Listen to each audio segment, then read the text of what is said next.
नमस्कार मित्रांनो, ठरलं तर मग या मालिकेच्या आजच्या भागात आता अर्जुन पाहतोय तो म्हणजे सचिनला.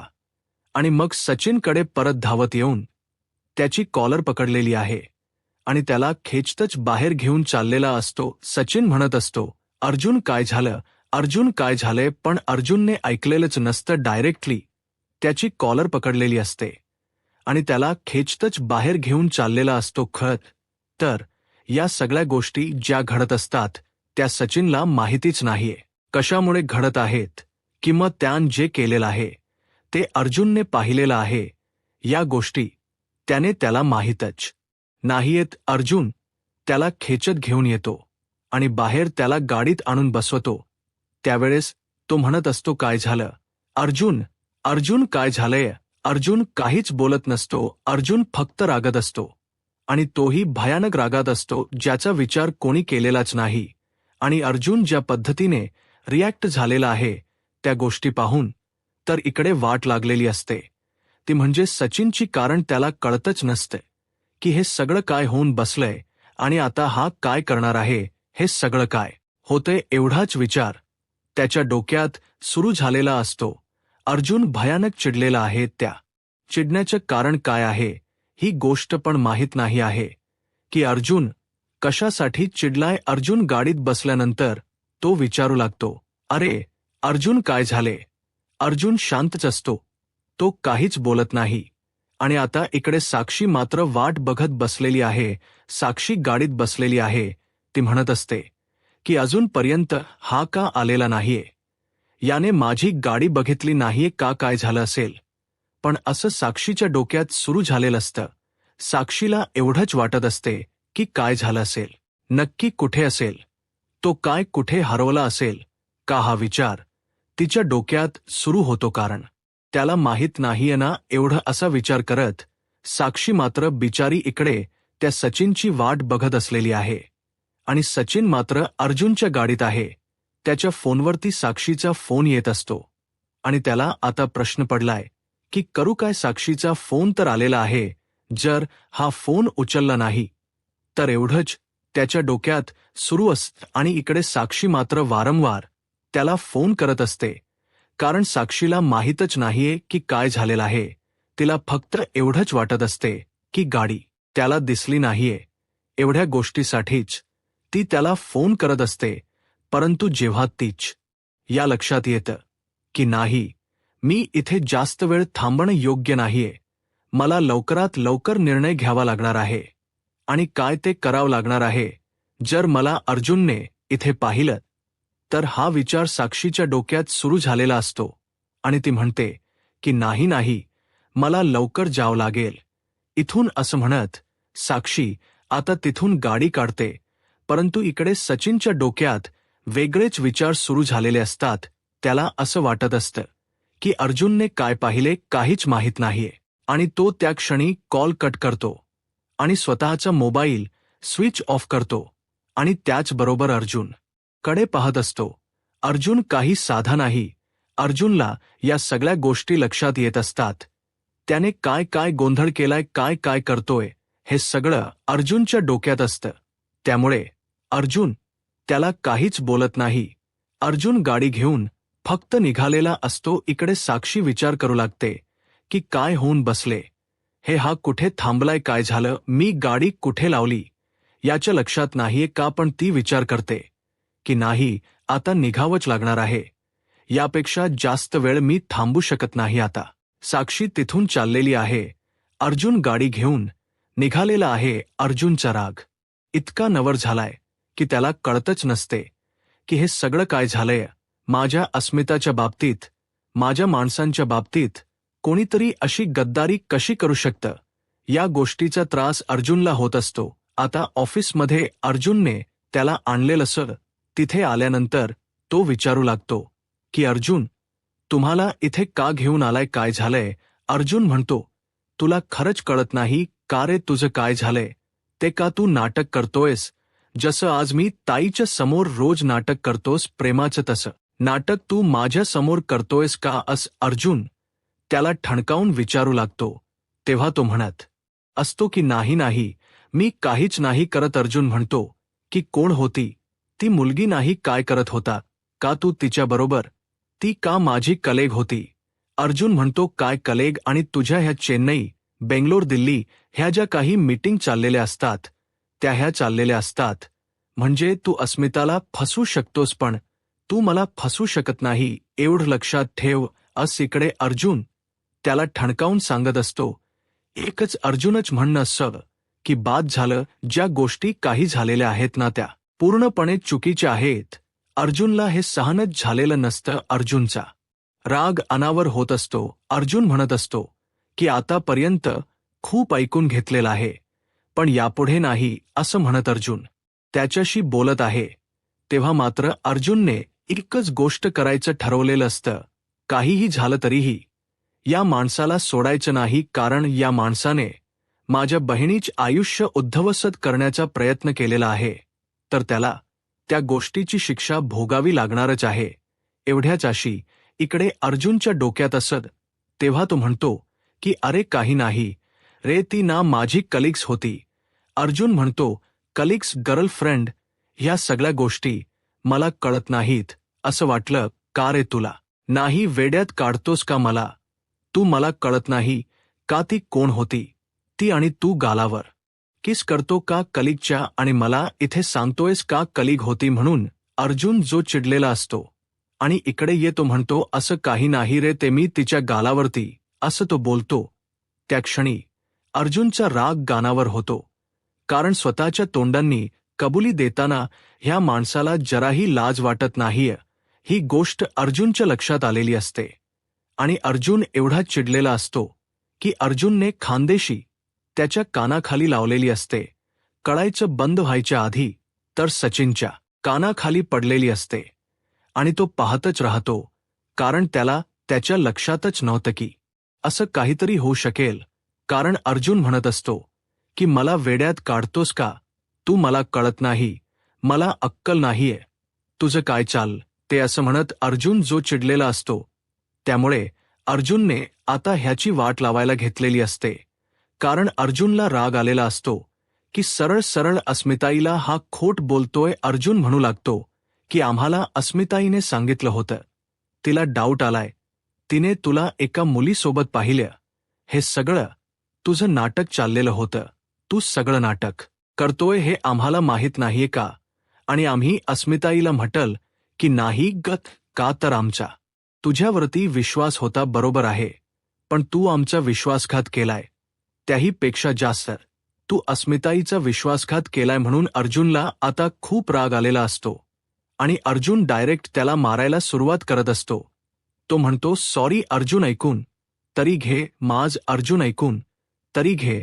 अर्जुन म्हणतो काय ऐकायचं तुझं, अजून काय ऐकायचं बाकी आहे का? तुझंच ऐकायचं का? सरळ सरळ तू खोट बोलतोय, माझ्या बहिणीला फसवतोयस. आता मी तुझ्यावरती पोलीस केस करू शकतो आणि तुला जेलमध्ये पाठवू शकतो. फक्त अस्मिताईची तब्येत नाजूक आहे, या एका गोष्टीसाठी मी शांत राहिलेलो आहे, एवढं लक्षात ठेव.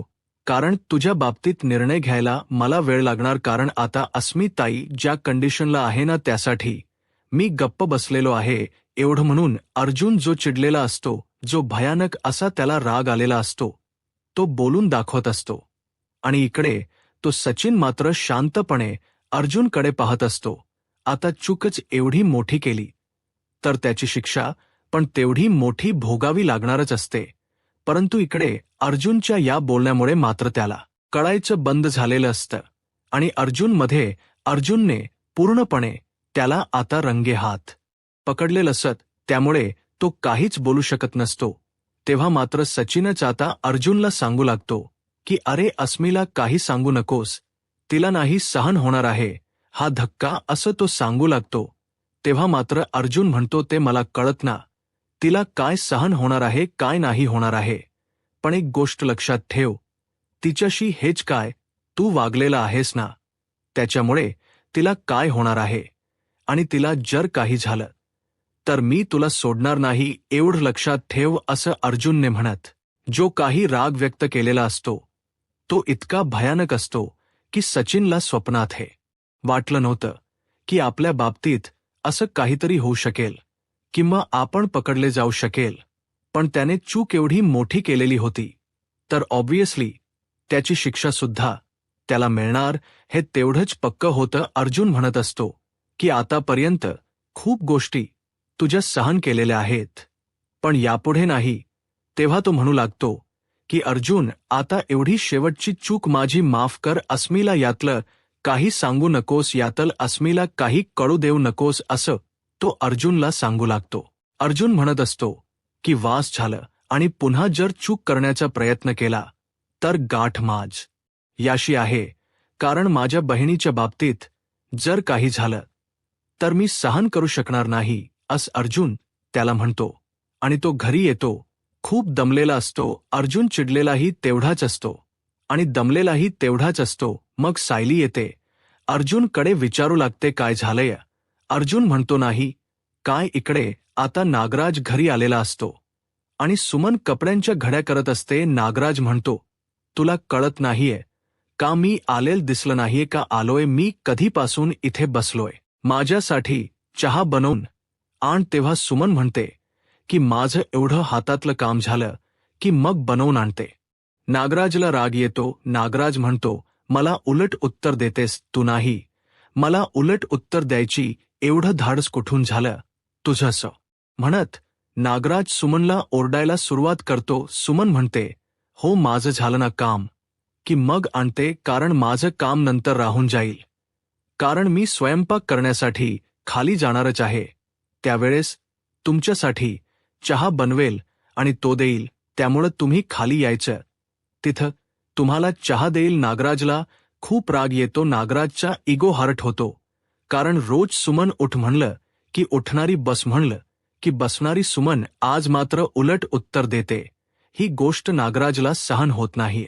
नागराज म्हणतो की बाद झालं काय, चाल तुझं, तुला काय वाटलं मला कळणार नाही तुझं जे काय चाललेल आहे ते. असं म्हणत नागराजने सुमनवरती ओरडायला सुरुवात केलेली असते आणि त्याचवेळी आता त्याने तिच्यावरती हात उचललेला असतो. त्या क्षणी सुमनने तो हात तसाच वरच्यावर पकडलेला असतो आणि सुमन म्हणते बाद झालं, मी काय तुमची मालकीची वस्तू नाहीये, बायको आहे. आणि त्यामुळे एक गोष्ट लक्षात ठेवायची आहे की ह्या सगळ्या ज्या काही तुमच्या चाललेली नाटक आहेत ना, ती माझ्या पुढे नाही चालू द्यायची, कारण मी ते सहन करणार नाही. अशा भाषेत सुमनने त्याला उत्तर दिलेलं असतं आणि त्याची जणू काही चांगलीच बोलती बंद करून टाकलेले असते. नागराज म्हणत असतो की सुमन काय चाललं, तुझं काय बोलतेस तू हे सगळं, परंतु सुमन मात्र ऐकायला तयार नसते. सुमन म्हणते खाली यायचं, मी तिथे चहा देईल आणि मग बाकीच्या गोष्टी. आता मात्र नागराजला खूप राग आलेला असतो आणि ती म्हणते आज तुम्ही दारू पिऊन आला, ते शेवटचं, यानंतर दारू पिऊन घरी यायचं नाही, कारण मी भाऊजींना सगळं सांगणार आहे. हे सुमनने धमकी दिलेली असते. त्यासोबतच इकडे पाहायला मिळत ते म्हणजे आता अर्जुन विचार करत असतो की हे सगळं काय आहे, आणि त्याचवेळी अर्जुन विचार करत आहे सायली. अर्जुनला विचारते काय झालं हो, आल्यापासून मी तुम्हाला बघते, तुम्ही तुमच्या विचारात आहात. नक्की काय झालंय केसच्या बाबतीत तुम्हाला सांगायचंच राहिलं. आता सुमन काकांची काळजी करायची अजिबात गरज नाही. हा मी त्यांना सगळं व्यवस्थित समजून सांगितलेलं आहे आणि त्यांनी ते ऐकलेलं सुद्धा आहे. त्यामुळं आता त्या अगदी बिनधास्तपणे राहू शकतात. पण अर्जुन त्याच्याच विचारात असतो, कारण त्याला लाजा त्रास होत असतो की आपल्या अस्मिताईला ह्या माणसाने फसवलेला आहे. अस्मिताई बरोबर चुकीच्या पद्धतीने हा माणूस वागलेला आहे आणि आपण काहीच करू शकत नाहीये. या गोष्टीचा अर्जुनलाच रास होत असतो, कारण तो अस्मिताला सांगूही शकत नाहीये. या माणसावरती गुन्हाही दाखल करू शकत नाहीये, कारण अस्मिताची परिस्थिती एवढी नाजूक आहे की तिला तो धक्का सहन होणार नाही. म्हणून अर्जुन तिच्या काळजीसाठी गप्प बसलेला आहे. नाहीतर अर्जुनला त्या सचिनची वाट लावायला जर्रा सुद्धा वेळ लागला नसता. त्याचबरोबर इकडे सायली अर्जुनला म्हणत असते, अहो काय झालं, कसल्या विचारात आहात तुम्ही. परंतु अर्जुन काहीच उत्तर देत नाही.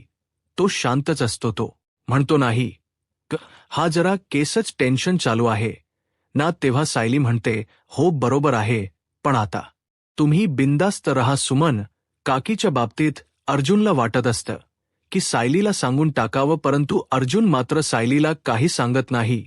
खरं तर सायलीला सांगितलं तर अर्जुनचा नक्कीच फायदा होऊ शकतो. ही गोष्ट अर्जुनच्या लक्षात येत नाही, कारण त्याची वाट लावायला त्याची तो कोणत्या मुलीबरोबर आहे हे सगळं शोधायला वेळ लागणार नाही.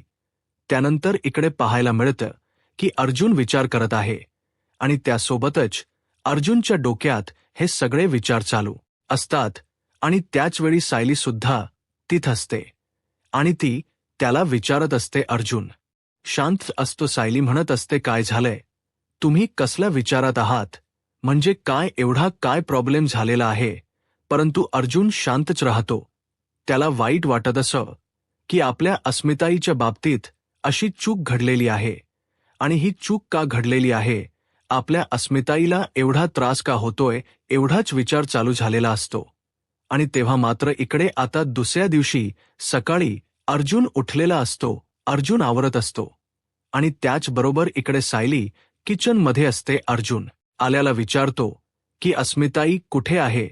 ती आली नाहीये का नाश्ता करायला? तेव्हा सायली त्याचबरोबर सगळे जण तिथे असतात. सगळ्यांना धक्का बसलेला असतो की या सगळ्या गोष्टी कशा फेस करायच्या हा प्रश्न असतो अर्जुनला, कारण अर्जुन आता अस्मिताबद्दल विचारतो तेव्हा ती बरी आहे का, तिला काही झालं नाहीये ना, हाच विचार अर्जुनच्या डोक्यात सुरू असतो. तेव्हा मात्र सगळेजण तिथे असतात. सगळेजण म्हणू लागतात की नाही, काही नाही झालेलं. आणि त्याचवेळी हे सगळं जेव्हा घडत असतं तेव्हा मात्र इकडे सायली अर्जुनला म्हणत असते की काय झालं हो? नाश्ता तुम्ही करून जाणारच आहात ना इथे, म्हणजे एवढं काय झालेलं आहे? आणि तेवढ्यात अस्मिता तिथे येते. तेव्हा कल्पना म्हणते, हे बघ आली अस्मिता. अस्मिता म्हणते, काय म्हणजे? चक्क अर्जुन त्याची बायको सोडून माझ्याबद्दल बोलत होता आज, म्हणजे मला कळतच नाहीये हे सगळं काय आहे, असं इकडे अस्मिताच्या डोक्यात सुरू झालेलं असतं. आणि अस्मिता मात्र विचार करत असते की हे सगळं काय होतं? अर्जुन नक्कीच, मला वाटत की सूर्यास दक्षिणेला उगवलेला असेल, इकडे अस्मिता सांगू लागते. तेव्हा मात्र अर्जुन म्हणतो की एक गोष्ट लक्षात ठेव, मी माझी बायको सोडून मी दुसऱ्या कोणाचा कधीच विचार करत नाही आणि दुसऱ्या कोणत्या मुलीकडे पाहते नाही. आणि माझ्या माणसांच्या बाबतीत जर कोणी काही करण्याचा प्रयत्न केला तर मी त्यांनाही सोडत नाही, असे इकडे मिताच्या बाबतीत अर्जुन बोलत असतो. आता मात्र प्रश्न पडलेला असतो की हे सगळं काय घडतंय, कारण अस्मिता आली आहे तरीही अर्जुन असं का बोलतोय? इकडे प्रताप आणि त्याचबरोबर कल्पना दोघेही पाहत असतात नक्की काय झालेलं आहे, म्हणून दोघेही पाहत आहेत. त्यासोबतच आपल्याला पाहायला मिळतं अर्जुन रागानेच तिथून उठून चाललेला असतो. तो रागात असतो. तेव्हा तो म्हणत असतो की एक गोष्ट लक्षात ठेव, माझ्या कुठल्याही माणसांच्या बाबतीत जर कोणी काही चुकीचं करण्याचा प्रयत्न केला तर त्याचा जीव घेईल मी, असंही त्याने बोलून दाखवलेलं असतं. इकडे प्रिया या नागराजला भेटायला गेलेली असते. ती नागराजला विचारत असते की काय झालंय नक्की, म्हणजे तुम्ही मला का सांगत नाहीये की कुठे ठेवले महिप्तला? तेव्हा इकडे तो नागराज सांगू लागतो की नाही, माझा ना विश्वास नाहीये तुझ्यावरती म्हणून सांगत नाहीये, असं नागराजने स्पष्टपणे सांगितलेलं असत. तेव्हा प्रिया म्हणते की का विश्वास नाहीये? मी एवढे प्रयत्न केले नागराजा त्या महिप्तला शोधून देण्यासाठी, आणि तुमचा माझ्यावर विश्वास नाहीये. माझ्याकडे एक प्लॅन आहे. आपल्याला त्यांना महिप्तवर लक्ष ठेवायची गरज पडणार नाही. कस माहिती? काल लहानपणी तिथे सांगतात ना, त्या पक्षाचा जीव त्या डोळ्यात असतो. त्या पद्धतीने आता तो ना महिप्त आहे, त्याचा जीव त्या साक्षीमध्ये. त्याला आपण धमकी द्यायची. जर आपण सगळीकडे हेडलाईन दिली तर साक्षी शिखरे म्हणजे समीरा शेखर जिवंत आहे, तर मात्र आपल्याला फायदा होईल. आणि मग मात्र त्या महिप्तची वाट लावायला सोप पडेल. त्याचे जे बावळट फंटर आहेत ना, त्याचा कधी उपयोग होणार आहे आपल्याला त्यांचा उपयोग करून घ्यायचा. इकडे नागराज प्रियाच सगळं बोलणं ऐकून घेतो, सगळा प्लान ऐकून घेतो. नक्की काय करायचं आहे तो ना मठमध्ये दाखवलेला आहे, तो आपल्याला पुढे कळणार आहे. आणि त्यानंतर प्रिया म्हणते, आता सांगा मला महिप्त कुठे ठेवलाय. नागराज म्हणतो, तू काय मला मूर्ख वाटलीस का माझ्याशी एवढं मस्का लावून बोलतेस. म्हणजे तुला मी सांगेल सगळ्या गोष्टी असं वाटलं. तेव्हा तो म्हणतो की जो प्लन आहे ना तू सांगितलेला तो वर्क झाला तरच मी शांतपणे विचार करेल. प्रिया म्हणते की काय हे सगळं तुम्ही माझ्यावरच माझा डाव उलटवताय असे प्रिया बोलत आहे. तेव्हा मात्र नागराज म्हणत असतो की नाही, मी तुझ्यावर तुझा डाव उलटवत नाहीये, पण जे काही आहे ना ते खरं सांगत आहे, कारण मला माहिती आहे की तू कशी. माझा तुझ्यावर अजिबात विश्वास नाहीये, कारण तुझ्यासारखी खोटारडी व्यक्ती मी आज तागायत पाहिलेली नाही. आणि नागराजला खात्री असते की प्रिया कशी आहे, काय आहे, या सगळ्या गोष्टींबद्दल त्याला माहिती झालेलं असतं. की प्रिया कशा पद्धतीने वागू शकते हे सुद्धा नागराजला चांगलंच माहिती झालेलं आहे. आणि म्हणूनच तो प्रियाशी अशा पद्धतीने बोलत असतो. इकडे प्रियाला कळतच नाहीये की कितीही या माणसाला आपण समजून सांगितलं, कितीही बोललं तरी हा माणूस तोंड उघडायला तयारच नाहीये. त्यानंतर इकडे आपल्याला उद्याच्या भागात पाहायला मिळतं की आता नागराजने काम केलेलं आहे प्रियाच्या प्लन नुसार. आणि मग इकडे साक्षीला एक चिठ्ठी आलेली आहे की सावध रहा. म्हणजेच या चिठ्ठीचा अर्थ काय आहे की साक्षीला ही चिठ्ठी पाठवून धमकी दिलेली आहे. इकडे नागराज महिप्तकडे आलेला आहे आणि महिप्तला म्हणतो की मला माहिती आहे, पण एक गोष्ट लक्षात ठेव, जर साक्षी शिखरे म्हणजे समीरा शेखर जिवंत आहे हे कळलं तर लगेच साक्षी जेलमध्ये जाऊ शकते. त्यामुळे तोंड उघडायच्या आधी 1000 वेळा विचार करायचा की जर ही गोष्ट मी बाहेर काढली तर काय होईल. असं म्हणत इकडे नागराजने आता महिप्तला धमकी दिलेली आहे. तेव्हा इकडे महिप्तने इकडे ती बोलत असते. तेव्हा मात्र ती म्हणते की आपण सुमन काकींना सांगूया, त्या लक्ष ठेवतील. नागराज काका कुठे जातात, कोणाशी बोलतात, त्यांना कोणाशी फोन येतात, या सगळ्या गोष्टींची माहिती आपल्याला इकडे मिळू शकेल. हे ऐकल्यानंतर अर्जुन तयार झालेला असतो. तर अर्जुनच्या डोक्यातून अजिबात विचार जात नसतात. अर्जुनच्या डोक्यात फक्त एकच विचार चालू असतो आणि तो म्हणजेच की काहीही झालं तरीही या सचिनच काय करायचं एवढंच त्याच्या डोक्यात सुरू आहे आणि त्यासाठी तो वाटेल ते करायला तयार आहे. आता पुढे काय होईल हे पाहायला आत्ताच माझा महाराष्ट्र या यूट्यूब चॅनलला सबस्क्राईब करा. धन्यवाद.